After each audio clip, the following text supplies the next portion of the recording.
What's going on, everybody? Welcome to Mountain Motorsports in Roswell. In front of us, we have a 2019 Ninja 400 from our boys over at Kawasaki. This is bike number 2 in our low CC sport bike class, aka best beginner bike situation. So, the Ninja 400, I rode it a long time ago, but I haven't ridden one recently in conjunction with all the other super sports. The last one we did, obviously, was the R3. You guys make sure to go check that out.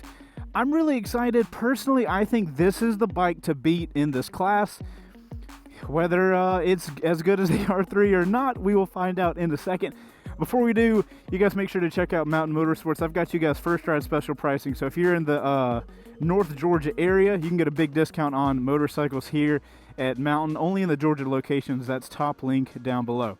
But without further ado, let's ride the champ of the class.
So with this class, Kawasaki's honestly the veteran. They had the Ninja 250 back in the day, and now we're all up to the 400. By the way, if you guys are ever curious how we get camera car stuff, that's it. We got Luke setting up the camera car right now. So my inseam is like 28 inches or something like that. I've got real bent knees. This bike feels super light. All right, let's get this thing going. First thing off the bat, I noticed the clutch lets out very quickly. That's something I noticed on the R3. I really like the clutch. I'm not typically judging bikes before I even get out of the driveway area here, but I'm not a huge fan of that. All right, 2019 Ninja 400. That mirror is terrible. All right, before we do anything, that's got to change. So, speaking of the mirrors, those mirrors are solid, dude. I can see absolutely everything behind me. Yeah, once you get going, the clutch is fine, but that initial clutch work might be a little more challenging for a beginner rider. I know I had a ton of problems with the clutch when I was learning to ride, so it's going to be a little harder to do here on the Ninja. So with the Ninja right now, body position-wise, I feel like I'm less aggressive than I was on the R3. I feel like the R3 I was leaned up a little more. So you do have a little more relaxed body position here. You guys can see my arms are kind of like draped down, and then they just kind of like lay on the handlebars. Granted, I could probably sit back a little bit and lean forward and like get into it, and if I wanted to do a more like, aggressive riding. Alright, I need to slow the hell down. I'm on city streets in 6th gear with this thing. It's been weird. Ever since I have made it public that we're doing this low CC sport bike, we're doing first rides as a class, and I told everybody I was doing low CC sport bikes, I got a lot of comments saying guys were going from big deal bikes, like leader bikes and stuff, and they were actually looking at the Kawasaki Ninja 400 as their next bike type situation. Now, I don't think they really specified if that was a like money savings or a gas savings, but I just think it's awesome that there's a low CC sport bike out that is interesting enough for people with experience to be looking into seriously as their next bike. I can also tell, at least on these city streets, the Ninja does not have as much engine braking as I remember on the R3, but I do feel like this bike is pulling me a lot more than the R3 did, like a pretty considerable amount more. Because if it was just a little more, I wouldn't really be able to notice, but the fact that I can notice that, and that's got to be a pretty significant difference. The engine size on this bike is a good bit more than the R3 had, so that is something to keep in mind. And oddly, this bike feels more nimble than the R3 did. When I rode the R3, I'm not sure what the wheelbase or the rake or the trail on the R3 is, but for whatever reason, the Ninja feels a little more maneuverable, a little more agile, which is weird because it weighs more. You know, you'd think the bike that weighs less would be more agile, but it's not the case here. I will say, standing here, my legs are super bent up like I showed you guys, and I can stand up and I'm totally off the bike, and I can just move it around. It's super light, super easy to control. Up here, we don't have a ton of stuff going on. You know, you've got your little indicator situations here for oil and brights and stuff like that. And the information is kind of, it's all right. I kind of prefer the R3s, but the Ninja 400 does have a more old school looking dash. So if you like that thing, you know, you're gonna like this. I personally prefer the R3's dash over this one. I feel like it's just looks newer. Man, the fact that you can get a low CC sport bike that does that, I love it. I do wish the body position was a little more aggressive, so maybe you could get like a different set of rear sets that kind of are adjustable and put them up higher. I would definitely look into something like that if I was going to get this bike. I just want to be a little more aggressive, you know, or if I was going to go to the mountains, because I've seen a lot of people do track days with this thing. Woo. Thought those cars were going to go, and they definitely didn't. But the good news is we just went through that puddle. We got wet tires. It definitely felt the ABS kick in on that rear wheel, which I love that, man. I love it obviously for me, but I love it for entry-level riders too. When they get into a situation that you can't control that, it really helps them out. I will say one thing I like a lot is the way that with all of this area blacked out, this bike does give you that kind of cockpit vibe. You don't get that on all bikes, but I do like how it looks on here. I'm not a big fan of how the bars are laid out, though. I kind of, you know, that kind of goes to the body position and stuff like that. I wish it was slightly more aggressive. Seems like the Ninja is like half sport, half kind of standard, I guess. You know, like it's just not that aggressive of a motorcycle, but that's okay.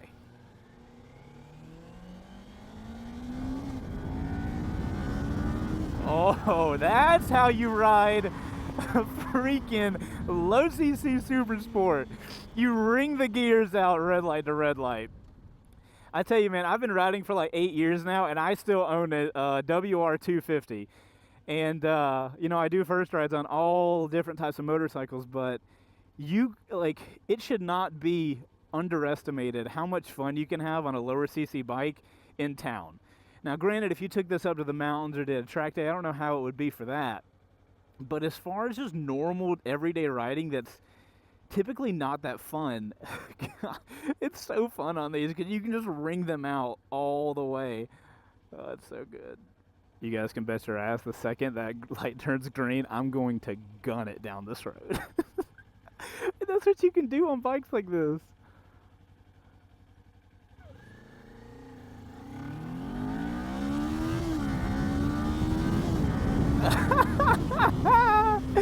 I love it, man. I absolutely love it.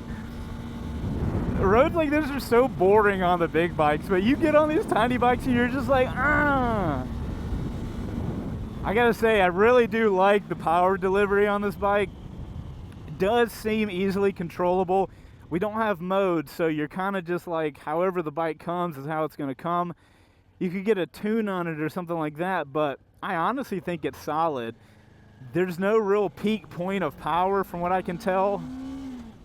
Let's follow the Maserati. Yeah, power delivery is solid, man. Engine braking, though, which is interesting. If I remember correctly, the Ninja 400 is just like the R3. They both have parallel twins, so you would expect similar characteristics as far as engines, but there's nowhere near as much engine braking on this bike as there was on the R3.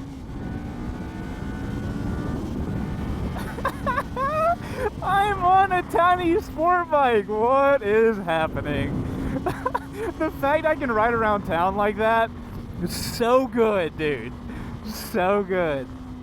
All right, highway test for the 2019 Ninja 400 from Kawasaki.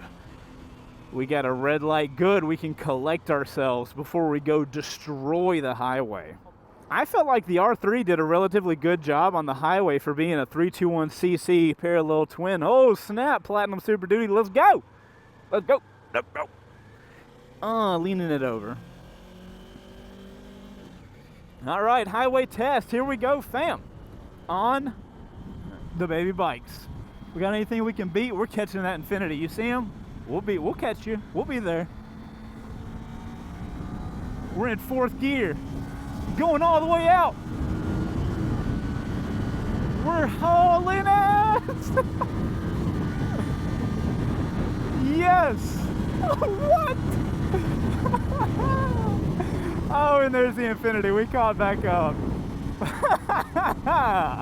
Now, let me say, this bike, far more capable on the highway.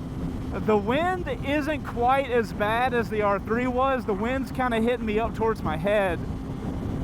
But engine-wise, I can really tell that extra horsepower. Like, look at that. We're going 95, and I can easily keep going. And just how easily this bike got up to 95. So, when it comes to commuting, I don't know, man. I think I'm going to have to push you guys towards the bigger engine, because this is a situation where it is really nice. I didn't feel let down at all by the power that I have right now. Whereas on the R3, I did have a little bit of like, you know, I really wish it would be a little quicker. I really don't have that here. It was as fast as I needed it to be. Tucking in doesn't do nearly as much as the R3 though. When I tucked in on the R3, I got like no wind. But here I'm still getting wind. This is nuts to be able to do this on a low CC bike, guys.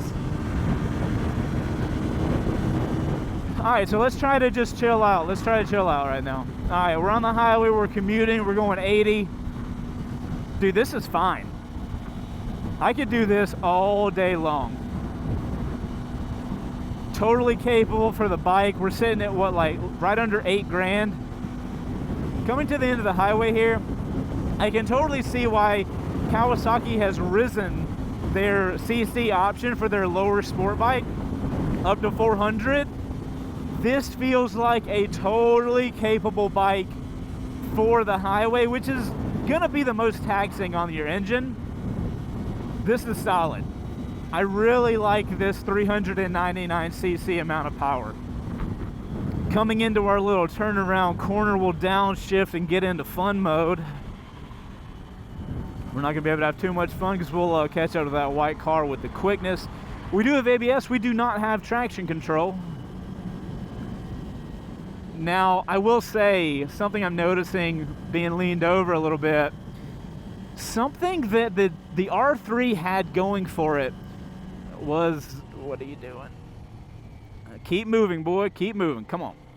So something I did notice on the R3, engine's not as big as the Ninja 400 here, but for whatever reason, whether it's the wheelbase or maybe the size of the wheels or something like that, something is different where this bike feels a lot lighter and less, and it feels lighter and more nimble than the R3. But my issue with that is that when I'm in a turn, I don't feel as planted.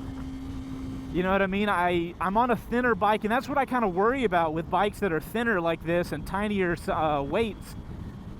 You don't have that mass. And when you have that mass, it kind of like locks you on the road, and you just feel more stable coming into a turn. It does make it a little more challenging to go left and right on the bike, but this bike is the exact opposite. It feels really light. I'm going all the way through this light. But it doesn't have that mass holding it down. And while this bike is heavier, it almost feels lighter than the R3 does. And as far as like leaning the bike over and stuff, so maybe in a situation where you're going to be riding spiritedly, I think I would choose the R3 over this, actually, just because when I'm in a turn, I don't want to feel fragile, you know? I want to feel locked down, and the R3 gave me that feeling, and I'm not really getting that feeling from this Ninja 400. That being said, it is not stopping me from having a good time riding it around, though.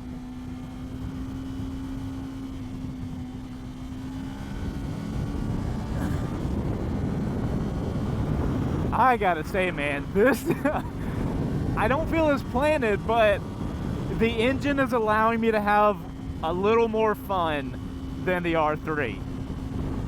Like, I wasn't doing this on the R3. I wasn't just hauling through traffic, and that little bit, like, you know, the 10 horsepower that you have over the R3, you can tell. And you got more torque too. You can't throw the torque off. Man. So do I feel as planted? No. But do I seem to be... I feel like I'm having a better time riding the Ninja 400 than I was the R3. Still got the wiggle handlebars. If you guys watched the R3 first ride, we had a lot of wiggle situation in those handlebars as well. I'm starting to think that is due to the thinner wheels. You know, I told you guys from the get-go that I'm not a huge fan of the clutch engaging so soon here. The clutch is super light. Like, it doesn't take much to pull it in. But also the gears, having a little problem getting into neutral. I remember that specifically about the R3. When you clicked into a gear, you were in that gear. We don't have, you know, we got a little squishy gear situation right now. It's like you have to go from first to second to first to second, and eventually you drop into neutral at some point in time. That can get frustrating for a new rider, I imagine, because you're already in a situation where you don't know what's going on. I could see it being helpful having a really solid transmission situation. All of you guys that commented on the R3 video and the breakdown video for this class, I can totally see why you guys are going and even considering the Ninja 400 from a bigger bike. I can totally understand that. You don't feel that lack of engine. It's gone. You do not feel that anymore. Way easier to wheelie this than the old R3.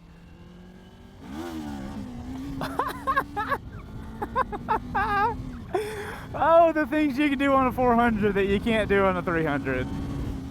Ninja 400 will definitely wheelie and get you in trouble wheeling. So please, asterisk, be careful if you try to wheelie your motorcycle, especially if you don't know what you're doing like me.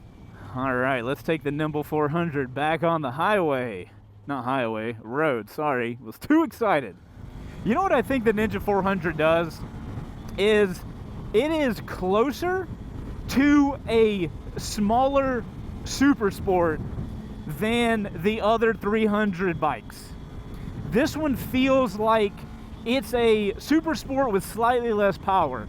Whereas the other bikes in this class, from what I've noticed, they kind of feel like their own class. There's something somewhere missing where they just don't feel like a 100%, engine-wise, they don't feel like a 100% smaller version of their super sport bigger brother. Whereas the Ninja 400, it actually feels like they took a ZX6R and they just took a couple cc's out of it. That's one of the benefits you get on this bike. This is outside of that range of like, man, I just wish I had a couple more horsepower so I could get on the highway easier or pass cars or keep up with traffic. You lose that when you get into this engine class. I am really excited to ride the R3 to see if, because it's a 370 something cc, so it's only 20 cc's under this boy. So I'm interested to see how it's gonna be since it's up in that class as well. It's amazing what 70 cc's and 10-ish horsepower does. I think it's 10-ish horsepower compared to the R3. For you guys that are looking into this bike for your very first bike and you've never ridden before, like no off-road, no anything, you're gonna have to be careful riding this. The power is linear, but it's enough power that you can really get yourself in trouble. Now, you can get yourself in trouble with any size motorcycle, but specifically with this bike, I could totally see you getting a little throttle happy and coming in hot. I could see a much better chance of you getting coming into a turn hot or something like that with this bike compared to the 300. So I think I might still push you to a 300 if you've never ridden before. But you know, for you guys, I get a lot of questions of, Chase, I've ridden dirt bikes since when I was a little kid, and I'm looking for my first road bike. This would definitely be something I would push you more towards, because that 400cc, you're gonna have a good time with that. All right, let's pull in up here and get a little walk around situation of the Ninja 400. All right, guys. Walk around of the 2019. Of course it got into second. God, get into neutral, bro. All right, there we are. All right. Boom. Very easy to get off. Very easy to get on. The bike does not weigh a lot, and it's not a problem. We've got the red one here. I like the look of the Ninja 400, man. I think it looks solid. That exhaust, though, holy Christmas. You guys heard the exhaust note on the sound check, but dude, I would have to get another one. Oh my good God. I know that looks like a Kawasaki exhaust, but Jesus. I'm not a big fan of this little airbrushing situation, but I will say I love the engine. If you guys remember on the R3, these little, the rear sets were massive on the R3. I love the look of this way more. That being said, I will say in general, I like the R3 looks-wise more than this, but I think this is pretty slick. I do love how Kawasaki integrates their turn signals. It makes it one less thing to have to upgrade. I would probably try to black those out though. I do love the head. Check that profile out. Pretty cool stuff. The mirrors don't look great, but if you've got mirrors that work that well, I might want to keep them just because they work so well. I love the material of the seat. Got a little passenger situation going on. I'd probably get a cowl because while this bike can probably handle a passenger if you had to, these little bikes, I really don't recommend doing passengers because they've got enough power to handle you, but when you add two bodies on top, you're really increasing the weight, and the power to weight ratio is going to get a little off. So I wouldn't really recommend a passenger. This bike, if any of them, should be able to handle it. So yeah, guys, that's the Ninja 400 walk around. If you guys want to see photos that we take of the bike, they look like this. They will be in the link down below. That'll take you to my website. You'll get high-res photos. So if you really like this bike, you want like a screensaver or something like that, you can check them out. Or they'll be on C2Dub Pics, a.k.a. me Instagram. Without further ado, let us continue. I will say one nice thing about Kawasaki is their control setup is super easy to use. You got a giant start button, you got a giant kill switch. All these controls are big, easy to find. They are in a position that works well for me. I wish this was slightly angled down, but that's not that big of a deal.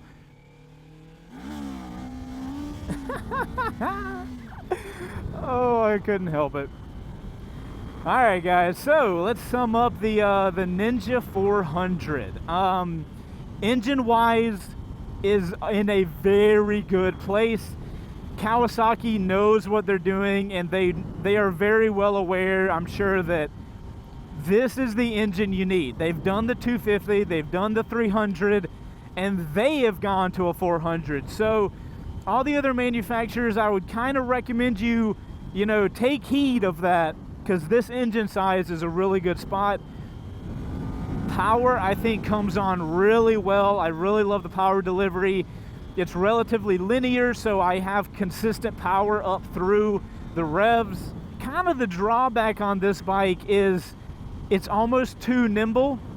I love the weight. I love it being so light, you know, picking it up off the side stand and stuff, or not side stand, but kickstand. I love the weight of it, but I just wish it was a little more planted on the ground. I do feel like it's a little light, a little fragile in the maneuverability department.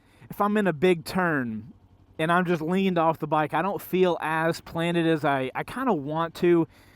And I think the clutch is a little light. I wish the clutch wasn't so light for newer riders. Now you might be able to get an aftermarket lever that's adjustable, and that way you can kind of finesse where you want it.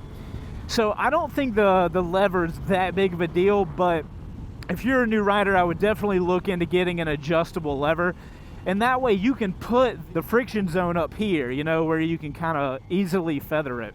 Body position, you know, you're kind of more of a standard sport. You know, it's not a sporty body position, and it's a little leaning more towards standard.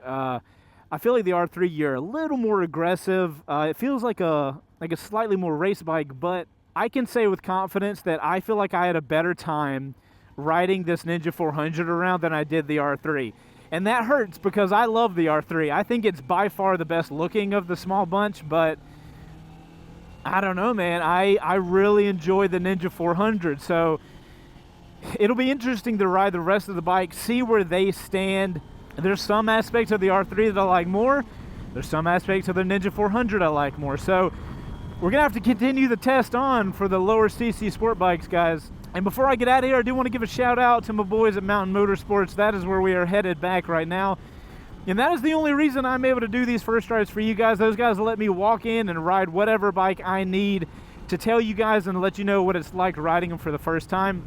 If you guys are local to the North Georgia area, I highly recommend you coming in and stopping by, if anything, just to see all the tons of models that they have on the floor.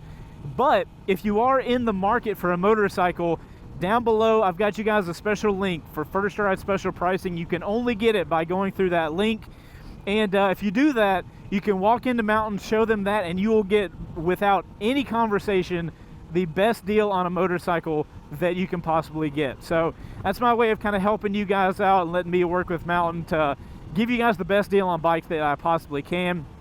Even if I save one of you guys some cash that you can put towards like better gear or something like that, that would make all the work to get that set up totally worth it for me. But for now, Kawasaki, you have a solid low CC Super Sport. You get a golf clap. You get a golf clap, Kawasaki. This area doesn't look the most futuristic, but fun for pound, you guys are hard to beat. Guys, I'm Chaseontwowheels. If you enjoyed this first ride, make sure to hit that like button. Share it out to somebody that you think would enjoy a Ninja 400. And I'll see you guys on the next first ride, where we will ride, I have no clue what we'll ride. It'll be either a GSX 250R, a Honda CBR 300, or the RC 390. All right, outro crew, so just like we did on the R3, I need an outro crew score for the Ninja 400. I need a single number, 0 to 10, of what you would rate this bike. And then that way in the final end video, I'll give the outro crew numbers on the screen, the averages that you guys vote for. And that way we can see how much you guys think the bike is good versus other bikes and stuff like that. I think it'd be pretty cool. Outro crew, thanks for getting to the end of the video. As always, you guys know I love you a long time. And I will see you guys on the next one when I jump in this lane, downshift a little bit, and go past all the cars. You guys are awesome. Thanks for getting to the end. Later.